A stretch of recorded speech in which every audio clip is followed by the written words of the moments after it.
Comrade ಏನಿವಾಗ comrade ಸೋಲ್ತಾನೆ ಶುಕ್ರವಾರ ತಮ್ಮ ಉದ್ದೇಶಿಸಿ ಮಾತನಾಡಿ ನಮ್ಮ ಮುಂದಿರ್ತಕ್ಕಂಥ ಟಾಸ್ಕ್ ಏನಂತಂದು ಎಲ್ಲರಿಗೂ ಗೊತ್ತಿದೆ. ನಮಗೆ 38 ತಿಂಗಳ ಅರಿಯರ್ಸು 1/1/2024 ವೇತನ ಪ್ರಕರಣ ಆಗಬೇಕಂತದ್ದು ನಮ್ಮ ನಿಲುವು. ಇವತ್ತು ಸರ್ಕಾರ ಮತ್ತು ಮ್ಯಾನೇಜ್ಮೆಂಟು ಅವ್ರು ಹೇಳ್ತಿರ್ತಕ್ಕಂಥದ್ದಿಷ್ಟೇ, 1/4/2025 ನಾವು ವೇತನ ಪರಿಷ್ಕರಣೆಯನ್ನು ಮಾಡ್ತೀವಿ, 26 ತಿಂಗಳ ಅರಿಯರ್ಸನ್ನು ಕೊಡ್ತೀವಿ ಅಂತಂದು ಆಗಲೇ ಆದೇಶವನ್ನು ಹೊರಡಿಸಿ 1272 ಕೋಟಿ ಹಣವನ್ನು ಕೂಡ ಬಿಡುಗಡೆ ಮಾಡಿದೆ. ಹಣವನ್ನು ಕೊಡ್ತೀವಿ ಅಂತ ಹೇಳಿದೆ. 450 ಕೋಟಿಯನ್ನು ರಿಲೀಸನ್ನು ಕೂಡ 450 ಕೋಟಿಯ ಹಣವನ್ನು ಕೂಡ ರಿಲೀಸ್ ಮಾಡಿದೆ. ಸೋಮವಾರ ನಾಳೆ KSRTC ಅವರಿಗೆ 11 ತಿಂಗಳ ಅರಿಯರ್ಸನ್ನು ಕೂಡ ಹಾಕ್ತಿದ್ದಾರೆ.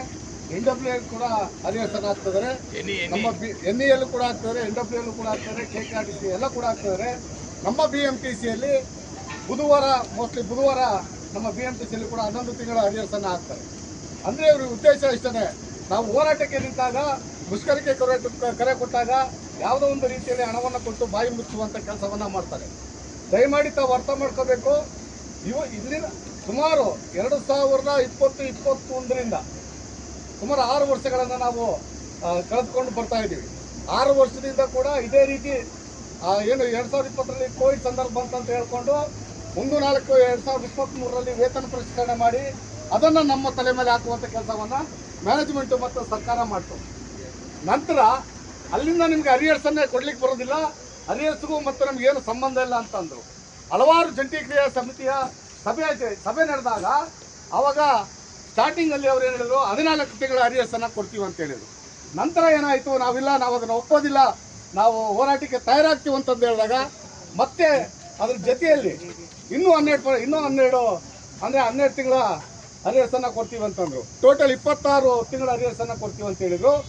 ನಂತರ ನಮ್ಮ ವಾದ ಏನಾಗಿತ್ತು, 2024ರ ವೇತನ ಪರಿಷ್ಕರಣೆಯನ್ನು ಮಾಡಬೇಕು ಅಂತ ಕೇಳ್ಕೊಂಡಾಗ ಇಲ್ಲ, ನಿಮಗೆ 1/4/2020 ಅದು ಯಾವಾಗ ಆಗಿದ್ದು, 1/4/2025 ಕೂಡ ನಾವು ಹೋರಾಟಗಳನ್ನು ಮಾಡಿದಾಗ, ಸಭೆಗಳನ್ನು ಮಾಡಿದಾಗ ಮಾತ್ರ ಬಂದಿದ್ದು.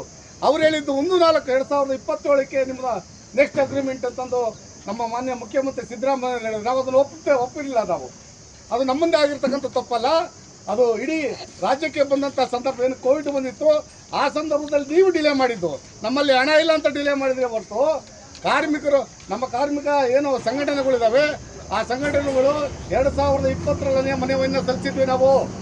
ನಮಗೆ ವೇತನ ಪರಿಷ್ಕರಣೆ 2020ರ ವೇತನ ಪರಿಷ್ಕರಣೆ ಮಾಡಬೇಕಂತ ಕೇಳ್ಕೊಂಡಾಗ ಅವರು ಕೋವಿಡ್ ನೆಪ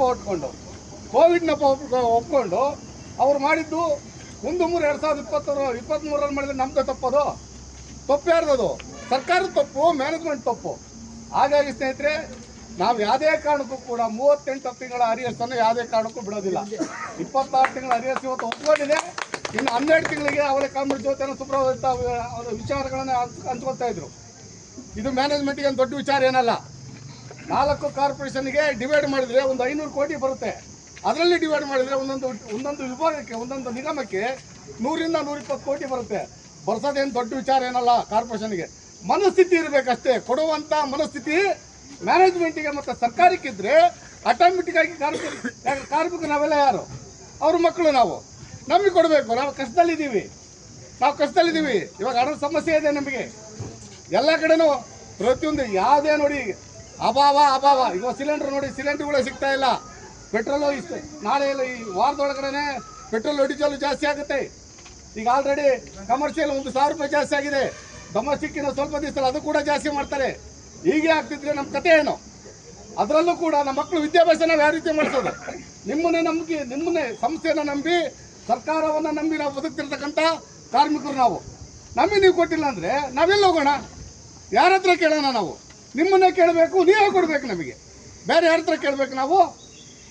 ಅದರಿಂದ ಸ್ನೇಹಿತರೆ, ನಾವು ಹೇಳೋದಿಷ್ಟೇ, ಏನು 15ನೇ ತಾರೀಕು ಮೇ 15ಕ್ಕೆ ಟೌನ್ ಹಾಲಲ್ಲಿ ನಾವು ಸಮಾವೇಶವನ್ನು ಇಟ್ಕೊಂಡಿದ್ದೀವಿ. ಸಮಾವೇಶದಲ್ಲಿ ಹೆಚ್ಚಿನ ರೀತಿಯಲ್ಲಿ ಕಾರ್ಮಿಕರು ಬಂದರೆ ಅಲ್ಲಿ ಸರ್ಕಾರಕ್ಕೆ ಮತ್ತು ಮ್ಯಾನೇಜ್ಮೆಂಟಿಗೆ ಒಂದು ವಿಚಾರವನ್ನು ಮುಟ್ಟಿಸುವಂಥ ಕೆಲಸ ಮಾಡಬೇಕು. ಇನ್ನು 20ನೇ ತಾರೀಕು ದಯಮಾಡಿ ಎಲ್ಲರೂ ಕೂಡ ಮುಷ್ಕರದಲ್ಲಿ ಭಾಗವಹಿಸಿದರೆ 100% ನಮ್ಮ ಬೇಡಿಕೆಗಳು ಈಡೇರ್ತವಂತ ಹೇಳ್ತಾ ಇಷ್ಟೊತ್ತು ನನಗೆ ಮಾತಾಡಲಿಕ್ಕೆ ಅವಕಾಶ ಮಾಡಿಕೊಟ್ಟು ಎಲ್ಲರಿಗೂ ಒಂದು ನಾನು ಮಾತುಗಳನ್ನು ಮುಗಿಸ್ತೀನಿ. ಸ್ನೇಹಿತರೆ, ತಾವು ಇಷ್ಟೋ ತನಕ ಸಮಯ ನೀಡಿ ಈ ಒಂದು ದ್ವಾರ ಸಭೆ ಯಶಸ್ವಿ ಮಾಡೋದಕ್ಕೆ ನಾನು ಫೆಡರೇಷನ್ ಜಂಟಿ ಸಮಿತಿ ಪರವಾಗಿ ತಮ್ಮೆಲ್ಲರಿಗೂ ಕೂಡ ಧನ್ಯವಾದಗಳು ಅರ್ಪಿಸ್ತೇನೆ. ಹಾಗೆಯೇ ತಾವು ಯಾವುದೇ ಕಾರಣಕ್ಕೂ ಯಾವುದೇ ಗೊಂದಲಕ್ಕೆ ಒಳಗಾಗಬೇಡಿ. ನಿಮ್ಮ ಜಂಟಿ ಸಮಿತಿ 7 ಸಂಘಟನೆಗಳು ನಿಮ್ಮ ಜೊತೆ ಇದೆ. ಮತ್ತು ಎಲ್ಲ ಹೋರಾಟಕ್ಕೂ ಏನು ಮುಚ್ಚರ್ ಕರೆ ಕೊಟ್ಟಿದ್ದೀವಿ ಎಲ್ಲ ಸಂಘಟನೆಗಳು ನಾವು ಕರೆ ಕೊಟ್ಟಿದ್ದೀವಿ. ಬನ್ನಿ ನಮ್ಮ ಜೊತೆ ಜೋಡಿಸಿ. ಆಫೀಸ್ ಸ್ಟಾಫ್ಗೂ ಅಷ್ಟೇ ಗೊಂದಲ ಮಾಡ್ಕೋಬೇಡಿ. ಅವ್ರಿಗೂ ಕೂಡ ಈ ಸಲ ತಯಾರಿದ್ದಾರೆ. ಅವರು ಬೇಸತ್ತು ಹೋಗಿದ್ದಾರೆ. ನಮಗೆ ಬರಬೇಕಾಗಿದ್ದ ಹಣ ಬಂದಿಲ್ಲ. ನಾವು ಕೂಡ ಮುಷ್ಕರ ಮಾಡಕ್ಕೆ ನಿಮ್ಮ ಜೊತೆ ತಯಾರಿದ್ದೀವಿ ಸರ್. ನಮಗೆ ಭಾಳ ಅವಮಾನ. ಡ್ರೈವರು, ಕಂಡಕ್ಟ್ರು, ಮೆಕ್ಯಾನಿಕ್ಸ್ ಎಲ್ಲ ಮಾಡ್ತಾರೆ. ನಾವು ಒಳಗೆ ಬಂದು ಕೆಲಸ ಮಾಡೋದು ನಮಗೆ ಅವಮಾನ ಆಗ್ತಿದೆ. ಖಂಡಿತ ಈ ಸಲ ನಾವು ಕೂಡ ನಿಮ್ಮ ಜೊತೆ ಕೈ ಜೋಡಿಸ್ತೀವಿ ಅಂತ ಹಲವಾರು ಜನ ನಮ್ಮ ಜೊತೆ ತಮ್ಮ ಮನದಾಳದ ಮಾತು ಹಂಚ್ಕೊಂಡಿದ್ದಾರೆ. ಆದ್ದರಿಂದ ಗೊಂದಲಕ್ಕೆ ಒಳಬಾಡಿ. ಈಗ ನಾವು ಏನು ಶುರು ಮಾಡಿದೀವಿ ಹೋರಾಟ ಅದನ್ನು ಯಶಸ್ವಿ ಮಾಡೋಣ ಹೇಳ್ತಾ ಇಷ್ಟೊತ್ತು ದ್ವಾರ ಸಭೆ ಯಶಸ್ವಿ ಮಾಡಿ ತಮ್ಮೆಲ್ಲರಿಗೂ ಧನ್ಯವಾದ. ಈ ಮುಕ್ತಾಯ ಮಾಡ್ತೇನೆ. ಘೋಷಣೆಗೆ ಹೋಗ್ತೀನಿ, ಜೋರಕ್ಕೆ ಹೋಗಿ. ಕಾರ್ಮಿಕರ ಐಕ್ಯತೆ ಚಿರ ಇವಾಗಲೇ, ಚಿರ ಇವಾಗಲೇ, ಬರಲಿ ಏನೇ ಬರಲಿ. ಮೇ 20ರ ಮುಷ್ಕರ ಯಶಸ್ವಿ ಮಾಡೋಣ, ಯಶಸ್ವಿ ಮಾಡೋಣ. ನಮ್ಮ ಬೇಡಿಕೆಗಳು ಒಂದು 24ರಿಂದ ವೇತನ ಪರಿಷ್ಕರಣೆ, ನಮಗೆ ಬರಬೇಕಾದ ಬಾಕಿ ಹಿಂಬಾಕಿ ಏನೇ ಬರಲಿ, ಕಾರ್ಮಿಕರ ಐಕ್ಯತೆ. Thank you.